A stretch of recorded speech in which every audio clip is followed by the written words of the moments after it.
அனைவருக்கும் இனிய வணக்கம். நான் முனைவர் கு. சிந்து, இணை பேராசிரியர், தமிழ்துறை, பூசாக்கோ கலை அறிவியல் கல்லூரி, கோவை. நாம் இன்று பார்க்கக்கூடிய தலைப்பானது கலித்தொகை பாலை கலியில் 11வது பாடல். பாடலை பாடியவர் பாலை பாடிய பெருங்கடுக்கோ.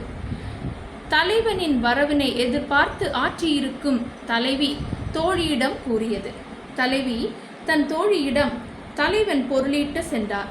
பொருளீட்டி கொண்டு வந்து அறம் செய்து இன்பம் தூய்க்கலாம் என்று சொல்லிவிட்டு சென்றார். அறம், பொருள், இன்பம் இவற்றை அனைவருக்கும் எடுத்து கூறக்கூடிய விதத்தில் அமைவது பொருள். இந்த பொருளை தேடி இன்பம் தூய்த்திருந்தால் செல்வம் பயக்கும் என்று கூறி தலைவன் தலைவியை பிரிந்து சென்றான். அவர் வரவேண்டிய நாள் நெருங்குகின்றது. அவர் வருவதை அறிவிக்கும் அறிகுறியாக பள்ளி சத்தமிடுகின்றது, என் இடக்கண் துடிக்கின்றது என்று கூறுகிறார். தலைவன் சென்ற பாலை நிலம் தாங்க முடியாத அளவுக்கு சுடும் காடு. அந்த காட்டில் யானைக்கன்று ஆர்வ மிகுதியால் மிக குறைவாக இருந்த நீரை கலக்கிவிடும். வேட்கை மிகுந்த களிறு அதற்கு ஒருபோதும் கலங்காமல் தன் வேட்கையை முதலில் தீர்க்க முயலாமல் பிடியானைக்கும் தன் கன்றுக்கும் நீர் ஊட்டிவிட்டு எஞ்சி கிடக்கும் நீரை உண்ணும் காடு அது என்று கூறியுள்ளார்.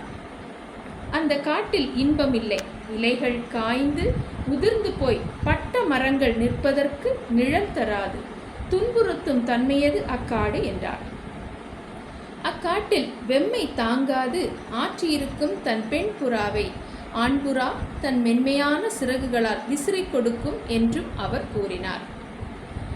மலை மேல் வளரும் மூங்கில்கள் வாடி வறண்டு போகும் அளவிற்கு வெயில் கொளுத்தும் அந்த காட்டில் நிழல் இல்லாமல் வருந்தும் பெண்மானுக்கு அதன் ஆண்மான் தன் உடம்பு நிழலை தந்து காப்பாற்றும் என்றும் கூறினார். இப்படிப்பட்ட காட்டு வெளியில் அவர் சென்றார். எனினும் யானையும் புறாவும் மானும் தம் காதலியரை அன்புடன் பேணுவதை காண்கின்ற நம் தலைவன் நாம் புனைத்திருக்கும் நல்லணிகளை இழந்து நாம் வாடும்படி விடமாட்டார். அதோ வீட்டினுள் பள்ளியும் நான் கூறுவதை ஆமோதிப்பது போல ஒலி செய்கின்றது. என் இடக்கண் துடிக்கின்றது. இவை இரண்டும் நல்ல நிமித்தங்கள். ஆகவே தலைவன் பொருளீட்டு கொண்டு வந்து கொண்டிருக்கிறார் என்பதை எண்ணி மகிழ்வோம்.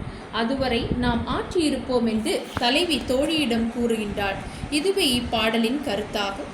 நன்றி, வணக்கம்.